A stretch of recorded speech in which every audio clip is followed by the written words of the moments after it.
So you think you can tell? Here's a paradox that broke every rule in music. The Dark Side of the Moon didn't just challenge the industry, it redefined what an album could be.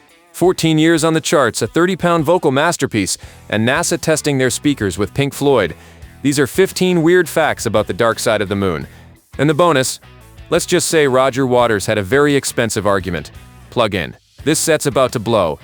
Number 1. 736 weeks. That's how long this album lived on the Billboard 200. Not months, not years. 14 consecutive years of chart domination that started in 1973 and didn't end until 1988. No album before or since has matched this endurance. While other bands released entire careers' worth of albums, Darkside just kept selling. Number 2. That heartbeat pulsing through the album? It's real human cardiac rhythm.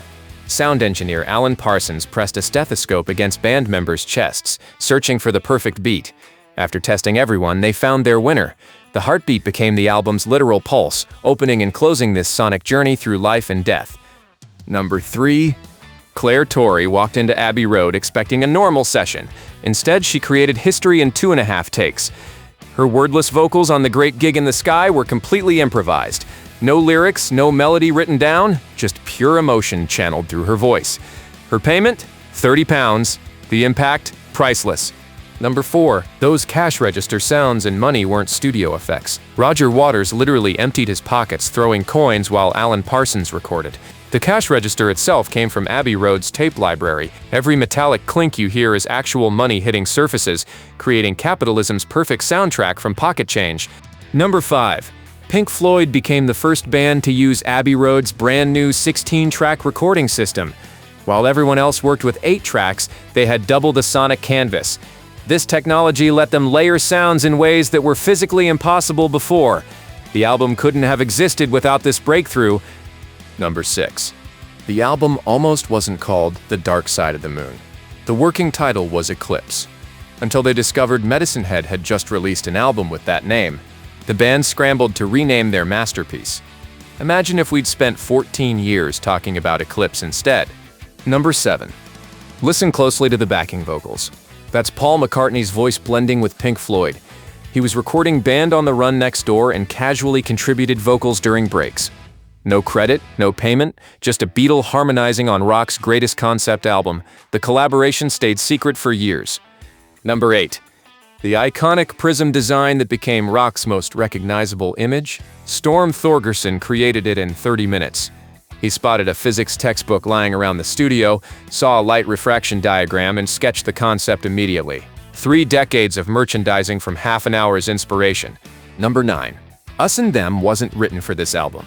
Roger Waters composed it in 1969 for Antonioni's film Zabriskie Point. The director rejected it as too slow. 4 years later, this rejected film score became one of Darkside's centerpieces. Sometimes rejection is just redirection to something greater. Number 10. Those philosophical voices discussing madness and death? They're not actors. Pink Floyd interviewed Abbey Road's staff, their own roadies, even the studio doorman.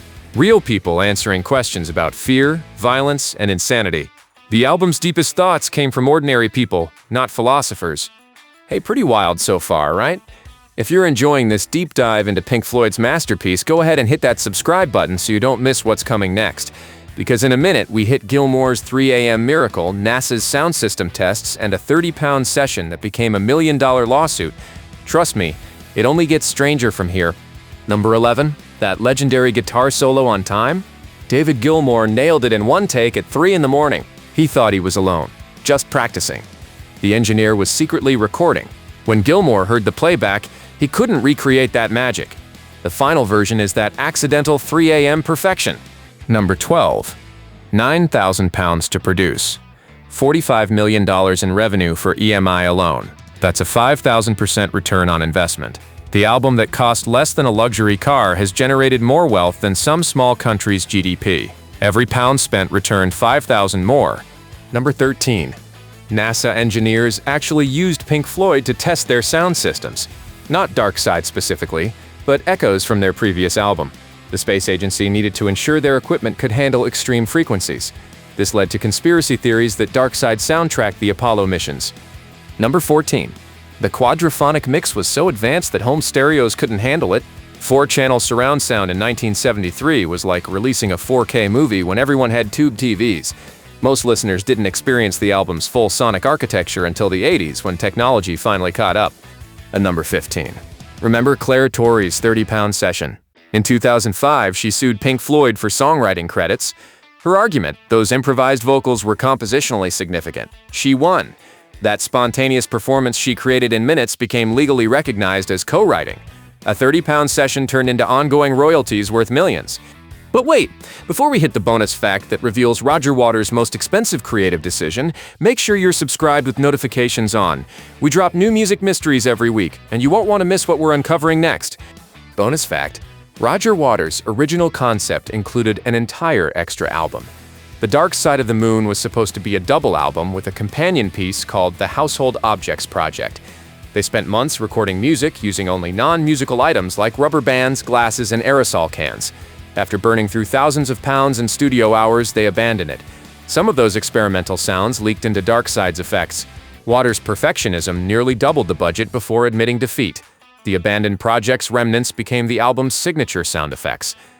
If the Dark Side of the Moon shaped your taste, changed your life, or meant something to you, drop a like and subscribe for more untold stories from music history. Tell us in the comments which fact shocked you most. Thanks for watching, and remember, sometimes the best albums are the ones that break every rule.